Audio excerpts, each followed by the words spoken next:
নমস্কার বন্ধুরা, কেমন আছেন? আশা করছি আপনারা সবাই খুব ভালো আছেন। আমিও খুব ভালো আছি। আজকে হলো আমার হাজব্যান্ডের জন্মদিন, তাই ওর জন্য আমি আজকে বানাবো একটু সর্ষে ইলিশ, কারণ ওর ইলিশ মাছটা খুব পছন্দের। প্রথমেই নুন হলুদ মাখিয়ে রেখে দিলাম। এবার অন্যদিকে একটু সর্ষে, সেটা ভালো করে ধুয়ে নিয়ে তাতে জল দিয়েছি। তার মধ্যে একটু নুন আর কাঁচা লঙ্কা দিয়ে ভালো করে বাটনাটা বেটে নেব।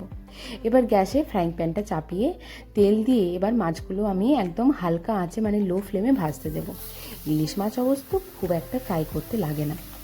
অন্যদিকে চলুন পোলাওয়ের চালটা রেডি করে নিই। প্রথমে আমি 1 কাপ চাল নিয়েছি, সেটাকে ভালো করে ধুয়ে ভালো করে কিন্তু জল ঝরিয়ে নেবেন, যাতে চালে কোনো জল না থাকে। এবার এটার মধ্যে একটু কোরানো আদা, একটু গরম মশলা আর একটু ঘি, তার সাথে কালারের জন্য একটু হলুদ দেবেন। আমি কিন্তু কোনো ফুড কালার এখানে ইউজ করি না, আমি শুধু হলুদ ইউজ করি। এবার এটাকে ভালো করে মিক্স করে সাইডে রেখে দিন 30 থেকে 40 মিনিটের জন্য। ততক্ষণে দেখলাম মাছগুলো হালকা ভাজা হয়ে গেছে, তাই এবার এগুলোকে তুলে নিলাম। ইলিশ মাছ খুব বেশি ফ্রাই করলে কিন্তু একদম ভালো লাগে না। এবার আমি ওই পেস্টটা একটু ছাঁকনির মধ্যে দিয়ে ভালো করে ছেঁকে নিলাম।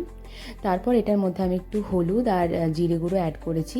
এবার আমি তৈরি করব একটুখানি কাজু বাটা, কারণ এই সর্ষের সাথে কাজু বাটা দিলে এটা খেতে আরও সুন্দর লাগে। এবার একটু কালো জিরে আর কাঁচা লঙ্কা ফোড়ন দিয়ে পেস্টটা দিয়ে দিলাম। একটু নুন ছড়িয়ে হালকা ফুটতেই মাছগুলো এর মধ্যে দিয়ে দিলাম। ব্যাস, এবার এটা 10 মিনিট রেখে দেবো ঢাকা দিয়ে।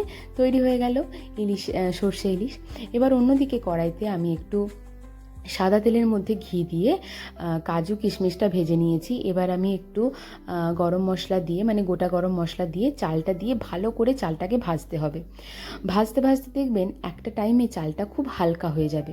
সেই সময় ওই যে 1 কাপ আমরা চাল নিয়েছিলাম, সেই কাপ অনুযায়ী 2 কাপ জল, তাতে একটু নুন অ্যাড করে ভালো করে ফুটিয়ে নেবেন, মানে গরম করে নেবেন। তারপর সেটা চালের মধ্যে দিয়ে ঢাকা দিয়ে রাখুন। দেখবেন আপনার পোলাও একদম ঝরঝরে হয়ে গেছে। তো একধারে যেমন আমার ইলিশ মাছটা রেডি হয়ে গেছে, তেমন দেখুন আমার পোলাওটাও কিন্তু খুব সুন্দর হয়ে গেছে, খুব ঝরঝরে হয়ে গেছে। আর এই হলো আমাদের দুপুরের বিশেষ মেনু।